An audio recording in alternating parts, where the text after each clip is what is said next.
बिस्मिल्लाहिर्रहमानिर्रहीम। अस्सलाम वालेकुम नाज़रीन, मैं हूँ साकिब बशीर। आज हम बात करेंगे 3-4 मौज़ूआत पे। एक तो मखसूस नशिस्तों के केस का फ़ैसला 12 जुलाई को आया और आज हम ये जब बात कर रहे हैं तो आज 19 जुलाई है, तो ये 5-7 दिन गुजरे हैं, को बहुत ज़्यादा वक्त भी नहीं गुजरा। तो सवाल ये है कि सुप्रीम कोर्ट को या चीफ जस्टिस काजी फ़ाइज़ ईसा वो क्यों इतनी जल्दी में है कि इसके खिलाफ जो नज़रसानी दरख्वास्त दायर हुई है वो जो है वो फिक्स कर दी जाए। इस पे तफसील के साथ जो है बात करेंगे। इसके अलावा हम बात करेंगे कि क्या इलेक्शन कमीशन के पास सुप्रीम कोर्ट के फैसले का उस पर अमल दरामद पर जो है वो इनकार का ऑप्शन है। इस पे जो है वो बात करेंगे तफसील के साथ। और इसके अलावा हम बात करेंगे कि हुकूमत पैनिक में क्यों है, क्यों इतने बयानात आ रहे हैं और क्या जो है वो सिचुएशन है। और शाह महमूद कुरैशी उनके साथ नारवा सलूक क्यों रखा जा रहा है। आज की रुदात जो है लाहौर की इंसदाद दहशतगर्दी अदालत में जो हुआ वो आपके सामने रखेंगे और जो कल हुआ वो भी आपके सामने रखेंगे और आपको तफसीलात जो है वो बताएंगे। आप हमारे साथ रहिएगा। हमारा यूट्यूब चैनल ज़रूर सब्सक्राइब कर लें, बेल आइकन का बटन प्रेस कर लें ताकि जब भी हम कोई वीडियो अपलोड करें तो फ़ौरन उसका लिंक आपको मिल जाया करे। हम शुरू करते हैं सबसे पहले कि मखसूस नशिस्तों के केस की जो नज़रसानी दरख्वास्त मुस्लिम लीग नून ने 2-3 रोज़ कबल दायर की, कल ही चीफ जस्टिस काजी फ़ाइज़ ईसा ने उसको कमेटी के सामने रख दिया। सबसे पहले तो हम थोड़ा सा बैकग्राउंड पे जाते हैं कि ये नज़रसानी दरख्वास्त तो दायर हुई है, लेकिन थोड़ा बैकग्राउंड पे चलते हैं। 13 जनवरी 2024 को बल्ले के निशान केस का फैसला चीफ जस्टिस काजी फ़ाइज़ ईसा की सरबराही में 3 रुकनी बेंच करता है और वो फैसला 2-3 रोज़ में सुबह से शाम रात गए तक अदालत लगा कर किया जाता है। और उसके बाद बल्ले का निशान एन इलेक्शन से पहले एक बड़ी पॉलिटिकल पार्टी से ले लिया जाता है। ये सुप्रीम कोर्ट का फैसला था, सुप्रीम कोर्ट के फैसले पर अमल दरामद हो गया, लेकिन इस फैसले के खिलाफ उसी जमात ने सुप्रीम कोर्ट में नज़रसानी की दरख्वास्त दायर की और वो नज़रसानी की दरख्वास्त का बताया जा रहा है कि फरवरी के पहले हफ्ते में दायर हुई। अब वो नज़रसानी की दरख्वास्त बड़ी अहम थी। उसकी वजह यह थी कि एक पॉलिटिकल पार्टी से सिंबल ले लिया गया और उसके बाद इलेक्शन कमीशन ऑफ पाकिस्तान ने उस पॉलिटिकल पार्टी को डिसफंक्शनल कर दिया, गैर फ़ाल कर दिया, सुप्रीम कोर्ट ऑफ पाकिस्तान के फैसले की गलत तशरीह की। तो सुप्रीम कोर्ट में वो नज़रसानी अगर फिक्स हो जाती बर वक्त तो सुप्रीम कोर्ट ये क्लियर कर देती कि हमने जिस तरह अभी क्लियर किया गया है मखसूस नशिस्तों के केस में, जहां पे 8 जजेस ने किया है, बाकी तमाम जजेस ने भी वही बात की है कि सुप्रीम कोर्ट ऑफ पाकिस्तान उस वक्त क्लियर कर देती कि हमारा फैसला सिर्फ सिंबल लेने की हद तक था, एक पॉलिटिकल पार्टी को डिसफंक्शनल करना नहीं था। और इलेक्शन कमीशन 2 फरवरी के उस अपने ऑर्डर में गलत तशरीह कर रहा है। तो ये अगर फिक्स हो जाती तो ये जो है वो जितना एक मामला बना है आज तक, तो ये कुछ भी ना होता और सुप्रीम कोर्ट के सामने मखसूस नशिस्तों वाला मामला भी ना आता और वो रिजॉल्व हो जाता सारा इशू। लेकिन चीफ जस्टिस काजी फ़ाइज़ ईसा उन्होंने वो नज़रसानी फिक्स नहीं की, बल्कि एक बड़ा लतीफ़ा हुआ। जब जो मखसूस नशिस्तों का केस चल रहा था, उस केस से पहले जो अभी बाकायदा हेयरिंग्स होनी थी, जब फुल कोर्ट बनी तो एक लेटर लिखा जाता है जो ब्रिटिश हाई कमीशन को, और उनको पूरा बताया जाता है कि हमने जो बल्ले के निशान का फैसला दिया है पूरी वजाहत उसमें दी जाती है सुप्रीम कोर्ट की जानिब से। और उस वक़्त जो तनकीद की जाती है वो यही थी कि आपके पास नज़रसानी की दरख्वास्त अभी ज़ेरे इल्तवा है और ज़ेरे इल्तवा मुकदमे पर सुप्रीम कोर्ट ऑफ पाकिस्तान जो है उस पर खुल के बात कर रही है। इस दौरान मखसूस नशिस्तों का केस लगता है। मखसूस नशिस्तों के केस में दोबारा से एक दफ़ा जो है वो जब वो वजाहत करते हैं तो जस्टिस अतर मिनल्लाह जो है वो कहते हैं कि इस हवाले से क्योंकि नज़रसानी की दरख्वास्त ज़ेरे इल्तवा है तो इस पर बात न की जाए। फिर अगली समात पर बात होती है तो दोबारा से जो है वो बेंच इंटरवीन करता है। चीफ जस्टिस काजी फ़ाइज़ ईसा उसकी वजाहत करना शुरू कर रहे थे तो बेंच इंटरवीन करता है कि इस हवाले से जो नज़रसानी की दरख्वास्त है वो ज़ेरे इल्तवा है, इस पर बात ना की जाए। तो चीफ जस्टिस काजी फ़ाइज़ ईसा, ये 24 जून का दिन था, फरवरी के पहले वीक में ये नज़रसानी दायर हो रही है। फरवरी गुजर गया, मार्च गुजर गया, अप्रैल गुजर गया, मई गुजर गया, जून गुजर गया और जून की 24 आ गई।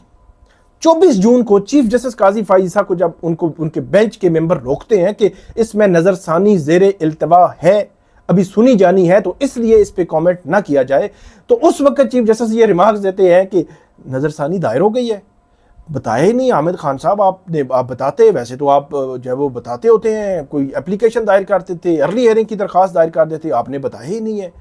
मतलब ये कि फरवरी के पहले वीक में दायर होने वाली जो नज़रसानी थी वो 24 जून तक, वो कहते हैं कि बताया ही नहीं आपने। अब मामला मैं आपको बताऊं कि हाई कोर्ट्स हों या सुप्रीम कोर्ट हों, वहां पे आने वाला हर high profile case chief justice के नोटिस में लाया जाता है। अब ये लाया गया नहीं लाया गया, वो क्यों ये कह रहे थे, मैं इस पे नहीं जाऊंगा, लेकिन हैरानगी थी मेरे लिए कि फरवरी के पहले वीक में जो नज़रसानी दायर हुई थी, 24 जून को चीफ जस्टिस पूछ रहे हैं कि क्या आपने बताया ही नहीं है। हालांकि शोर पड़ा हुआ था कि 13 जनवरी का फैसला गैर कानूनी फैसला है, गलत फैसला है, ये फैसला जो है वो इसने पूरे एक पॉलिटिकल पार्टी को आउट कर दिया उसमें इलेक्शन से, और 2 रोज में आप जो है वो ये कर रहे थे। तो ये सारा सिनेरियो था। मैंने आपको बताने का मकसद ये है कि वो भी एक नज़रसानी थी, जो नज़रसानी आज तक फिक्स नहीं हुई। आज 19 जुलाई है, 19 जुलाई तक, फरवरी के पहले हफ्ते में दायर होने वाली नज़रसानी दरखास्त 19 जुलाई को भी फिक्स नहीं हुई।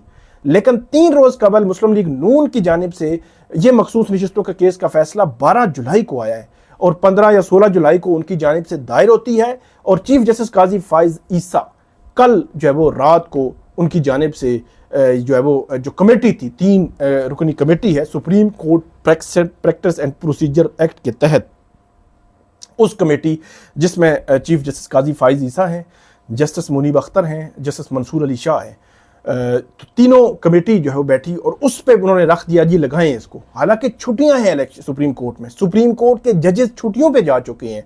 वो रोटेशन जो होती है सुप्रीम कोर्ट और हाई कोर्ट्स में, कि रोटेशन में जजेस रहेंगे, कुछ जजेस रहेंगे कुछ छुट्टियों पे, फिर वो वापस आएंगे, फिर दोबारा चले जाएंगे। तो वो छुट्टियों पे हैं जजेस। 1 मंथ छुट्टियां पहले सुप्रीम कोर्ट ने खत्म की हैं, और 1 मंथ जो छुट्टियां हैं वो भी मतलब जो है वो उन्होंने रख दिया कि ये लगाएं।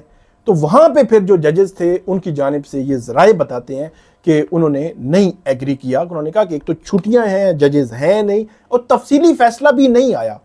तफसीली फैसला इसलिए जरूरी होता है कि उसमें वजूहात आनी है कि किन वजूहात की बुनियाद पर ये जो मखसूस नशिस्तें हैं वो बाकी पॉलिटिकल पार्टीज में को नहीं दी गई, बल्कि पीटीआई को दे दी गई, सुन्नी इत्तेहाद काउंसिल को नहीं दी गई। तो इसके पीछे वजूहात क्या हैं, किस लॉ, किस कानून, किस आइन की शिक के तहत सुप्रीम कोर्ट ने यह फैसला दिया है, 8 जजेस ने यह फैसला दिया है, क्यों जो है वो ये फैसला दिया गया है, ये वजूहात आनी है। उन वजूहात के बगैर कैसे जो है वो ये सुना जा सकता है। और सबसे बड़ी जो बात लोग करते हैं कि जी वो अगर इम्प्लीमेंटेशन हो गई सुप्रीम कोर्ट के फैसले पर, तो भाई सुप्रीम कोर्ट है, कल नजरसानी की दरखास्त मतलब सितंबर में फिक्स हो और सुप्रीम कोर्ट ऑफ पाकिस्तान ये समझे कि जो फैसला था वो ठीक नहीं था, उस पर नजरसानी हम कर रहे हैं, वो किसी को नशिस्तें नहीं मिलेंगी या बाकी पॉलिटिकल पार्टीज को मिलेंगी, तो ये सारा रिवर्स हो जाएगा। इसमें तो कोई बात ही नहीं है, और मतलब सिंपल सी बात है। तो ये एक अजीब सी एक डिस्कशन जो है वो आई है। और एक और मैं बात बताऊं, जो बहुत ही नैरो, उसमें बहुत थोड़ा मार्जिन होता है नजरसानी में, ये अपील नहीं है, नजरसानी है, और उसमें जो है वो बहुत ही थोड़ा उसमें मार्जिन होता है नजरसानी में। तो इसलिए उस तमाम चीज़ों को भी मद्देनजर होना चाहिए। बहरहाल जल्दी जो है वो ऐसे लगता है कि सबको है 8 जजेस के अलावा को जजेस जो है वो कि जल्दी जल्दी जो है वो नजरसानी लगे। मैं ये नहीं कहता कि नजरसानी ना लगे, कब लगे, क्यों लगे, लेकिन एक फिर आपको फिर तवाज़ुन तो बरकरार रखना पड़ता है ना, कि आपके सामने फरवरी के पहले वीक में जो नजरसानी दायर हुई थी आज तक आपने नहीं लगाई, और 12 जुलाई को फैसला आया है और 18 को आप जो है वो उस कमेटी के सामने रख रहे हैं। तो ये तवाज़ुन नहीं है। तो ये तवाज़ुन की मैं निशानदेही कर रहा हूँ। बाकी नजरसानी पीटीआई की हो वो भी सुनी जानी चाहिए, नून लीग की हो वो भी सुनी जानी चाहिए, किसी पॉलिटिकल पार्टी की भी हो वो भी सुनी जानी चाहिए, कोई उसमें 2 राय नहीं है, लेकिन तवाज़ुन नजर आना चाहिए। तो ये बहरहाल एक अजीब सा एक सूरत हाल जो है वो नजर आई है। एक तो हो गया ये मामला। दूसरे मामले की तरफ आते हैं कि इलेक्शन कमीशन क्या इनकार कर सकता है। मेरी नज़र में इलेक्शन कमीशन बिल्कुल भी इनकार नहीं कर सकता। उसकी एक वजह है, उसकी वजह यह है कि इलेक्शन कमीशन ऑफ पाकिस्तान 8 जजेस ने इलेक्शन कमीशन ऑफ पाकिस्तान को जो है वो दिया है, 8 जजेस ने फैसला दिया है सुप्रीम कोर्ट ने। सुप्रीम कोर्ट का फैसला है ये, 8 जजेस वाला जो है मेजॉरिटी आती है, लेकिन सुप्रीम कोर्ट की फुल कोर्ट का फैसला है ये फुल कोर्ट का फैसला इंप्लीमेंट है। और मैं एक और बात बताऊं, जो कह रहे हैं कि 90 दिन का जो फैसला था, 90 रोज में इलेक्शन कराने का, वो फैसला था justice Bandial, chief justice Umar Ata Bandial और उनके साथ बैठे 2 जजेस, मतलब 3 जजेस का था। सुप्रीम कोर्ट में डिवीजन थी, सुप्रीम कोर्ट में बहुत सारे मामलात थे। चीफ जस्टिस काजी फाइज ईसा उस दौर में जो है वो खतूत भी लिखा करते थे, जस्टिस काजी फाइज ईसा थे। अब वो कहते होते हैं कि जस्टिस काजी फाइज ईसा और चीफ जस्टिस काजी फाइज ईसा में बड़ा फर्क है, तो उस वक्त वो खतूत भी लिखा करते थे। तो वो जो फैसला था 3 जजेस का, सुप्रीम कोर्ट में डिवीजन थी, अब वो मामला नहीं है, फुल कोर्ट का फैसला है और 8 जजेस का फैसला है।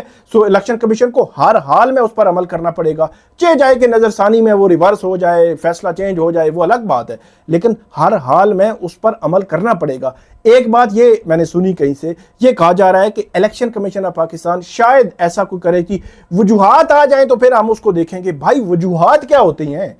फैसला जो है यही है। वजूहात सिर्फ ये होती है कि फैसला हमने ये क्यों दिया है। बड़ा क्लियर कट जो है वो फैसला है, क्लियर लाइंस लिखी हुई हैं कि आपने ये करना है, ये करना है और ये करना है। तो उसके मुताबिक जो है वो जो पीटीआई के जिम्मे है वो पीटीआई ने करना है, जो इलेक्शन कमीशन जिम्मे है इलेक्शन कमीशन ने करना है। पहले ही इलेक्शन कमीशन के खिलाफ ये 12 जुलाई का जो फैसला है ये चार्जशीट है, और इलेक्शन कमीशन के खिलाफ जो फैसला चार्जशीट है उस पर जो है वो बैठकर सोची जा रहे हैं कि क्या करना है, कैसे करना है, कि किस तरह करना है। मेरे लिए तो हैरान कौन है। वैसे इलेक्शन कमीशन के पास, मेरी नज़र में इलेक्शन कमीशन के पास कोई चारा नहीं, सिर्फ एक ही है कि उसको इम्प्लीमेंट करना है। हुकूमत जो मर्जी है कि इलेक्शन कमीशन ने इम्प्लीमेंट करना है। हुकूमत क्यों पैनिक में है? अब ये बात बड़ी अजीब है कि हुकूमत वक्त 12 जुलाई से हम पहले चले जाते हैं, 12 जुलाई से पहले या 3 जून से पहले चले जाएं। मखसूस नशिस्तें हुकूमत को माल गनीमत की तरह बांट दी गई, वो खैबर पख्तूनख्वा में हो, वो सिंध में हो, मरकज़ में हो, पंजाब में हो, बांट दी गई। खुशबाश है, सब बेहतरीन है, हालांकि मैंडेट आपको दिया ही नहीं। ये 78 मखसूस नशिस्तों का मैंडेट अवाम ने हुकूमत वक्त या जो बाकी पोलिटिकल पार्टीज को नहीं दिया था, पीटीआई को दिया था। आप जो उसूल की तो बात करें ना, तो ये जो मैंडेट था वो उनको इलेक्शन के सुप्रीम कोर्ट ने कहा है दें, उनको वापस दें, क्योंकि ये ऐसी बात नहीं है, 1-2 नशिस्तों वाला मामला नहीं है। मामला ये है कि जो पार्लियामेंट है उसका पूरा स्ट्रक्चर जो है वो तब्दील हो जाएगा, वहां आईनी तरमीम जो है वो आप कर सकते हैं, बहुत सारी चीजें हैं। तो इसलिए उसको भी देखना है कि पब्लिक मैंडेट की रिफ्लेक्शन होनी चाहिए पार्लियामेंट में। तो उस वजह से जो मैंडेट जिसका था उसको दे दिया गया। हुकूमत की समझ नहीं आ रही कि हुकूमत जो है वो क्यों पैनिक में चली गई है कि जिनका मैंडेट है उनको मिल गया, आप आगे चलें। अब जो है वो ये कहा जा रहा है कि अक्टूबर में, जी अक्टूबर के बाद वो 8 फरवरी इलेक्शन खोल जाएंगे। एक तो बात ये है कि ये जो सारे जजेस हैं सुप्रीम कोर्ट के इस वक्त, ये इंडिपेंडेंट जजेस हैं। इन जजेस की तारीफें खुद जो है वो आप करते रहे हैं आज तक, और आज जो है वो उन पे इस तरह की बात कर रहे हैं कि अक्टूबर के बाद सारा कुछ खुल जाएगा 8 फरवरी को। तो क्या हुकूमत को कहीं से यकीन दहानी है कि अक्टूबर तक कुछ नहीं खुलेगा, कि 8 फरवरी से लेकर जुलाई तक नहीं खुला तो जुलाई से अक्टूबर तक भी नहीं खुलेगा? मेरे लिए काफ़ी वैसे हैरान कौन बयान है कि अक्टूबर तक, जो अक्टूबर के बाद ये कर देंगे। भाई अक्टूबर से पहले क्या नहीं हो सकता? अगर नहीं हो सकता तो क्या आपको यकीन दहानी है? तो सवालात तो हैं। तो ये बड़ी एक अजीब सी सूरत हाल है। हुकूमत की पैनिक में होने की वैसे समझ नहीं आ रही कि हुकूमत क्यों पैनिक में है। फिर ट्रिब्यूनल में भी वो बहुत सारी चीज़ें हैं। अब अगर ट्रिब्यूनल खुल गए तो फिर हुकूमत पे वैसे ही जो है वो चीज़ें अप्स एंड डाउन जो है वो आ जाएंगे कि हुकूमत जो है वो, अगर वो ट्रिब्यूनल एक स्ट्रेट फॉरवर्ड जो है वो ट्रिब्यूनल चल फिरे, जल्दी फैसले उन्होंने दे दिए तो काफ़ी सवालात फिर हुकूमत पे उठ सकते हैं। शाह महमूद कुरैशी जो है उनको कोटला खपत जेल मुंतकिल करने का हुक्म जो है वो दे दिया गया है, और ये जो है वो DIG ऑपरेशंस लाहौर ने शाह महमूद कुरैशी को अडयाला जेल से कोटला खपत जेल मुंतकिल करने की दरख्वास्त की थी। इंसदाद दहशतगर्दी अदालत के जज खालिद अरशद ने दरख्वास्त मंजूर कर ली है और शाह महमूद कुरैशी को अडयाला जेल से कोटला खपत जेल मुंतकिल कर दिया जाए। IG जेल खाना जात मुलजम को अडयाला से कोटला खपत जेल मुंतकिल करें, अदालत ने यह कहा है। शाह महमूद कुरैशी के वकील ने भी अडयाला जेल से कोटला खपत जेल पेशी में मुश्किलात का जिक्र किया। मुलजम शाह महमूद कुरैशी के खिलाफ लाहौर में 8 मुकदमात का ट्रायल चल रहा है और मुलजम के वकला ने शाह महमूद कुरैशी की अडयाला जेल से वीडियो लिंक पर हाजिरी की इस्तदा की। मुलजम को अडयाला से कोटला खपत जेल मुंतकिल करना ट्रायल के लिए बेहतर है, ये इंसदादी दहशतगर्दी अदालत ने कहा है। लेकिन जो PTI रहनुमा हैं और शाह महमूद कुरैशी के बेटे हैं ज़ैन कुरैशी, वो ये कहते हैं कि शाह महमूद कुरैशी के साथ पिछले 48 घंटों में जो हुआ मैं उस पर बात करना चाहता हूँ। 2 बार वजीर खारजा रहने वाले शख्स को हथकड़ियाँ लगाकर कोट लखपत जेल में पेश किया जाता है। शाह महमूद कुरैशी की तबीयत ख़राब होने के बावजूद उन लोगों ने परवाह नहीं की और उन्होंने ये कहा कि उनको 103 का बुखार था। इसके बावजूद उनको अडयाला जेल से को जो है वो लाहौर ले जाया गया इंसदाद दहशतगर्दी अदालत में। और उन्होंने ये भी कहा कि शाह महमूद कुरैशी का 19 दिन का रिमांड लिया गया। ये ATC लाहौर का सबसे लंबा जो चालान है और हमें साफ शफाफ ट्रायल नहीं दिया जा रहा, ये कहा। और उन्होंने ये भी कहा कि जो शाह महमूद कुरैशी हैं उनको बुखार की हालत में, टेम्परेचर था उनको 103 का, उस हालत में उनको लाया गया। तो ये एक बड़ी अजीब सी सूरत हाल है। अब कोट लखपत जेल शाह महमूद कुरैशी को मुंतकिल कर दिया गया है, हालांकि उनका ट्रायल रावलपिंडी में भी चल रहा है। तो फिर क्या हो जाए, कोट लखपत जेल से फिर अडयाला, अडयाला से कोट लखपत जेल, कोट लखपत से अडयाला। मुझे हैरानगी हो रही है वैसे कि ये क्या जो है चल रहा है। आप एक जगह रखें मुलजम को, ट्रायल आपका 9 मई का यहाँ पे भी चल रहा है, वहाँ पे भी चल रहा है, तो वहाँ से वीडियो लिंक कर रहे हैं, यहाँ से वीडियो लिंक कर रहे हैं, वीडियो लिंक हाजिर लगा रहे हैं, जिसकी कानून इजाज़त भी देता है। तो बहरहाल ये हमारे 3 टॉपिक्स थे। उम्मीद है आपको हमारी आज की वीडियो पसंद आएगी। इस पर फीडबैक दीजिएगा, कमेंट कीजिएगा। बहुत शुक्रिया।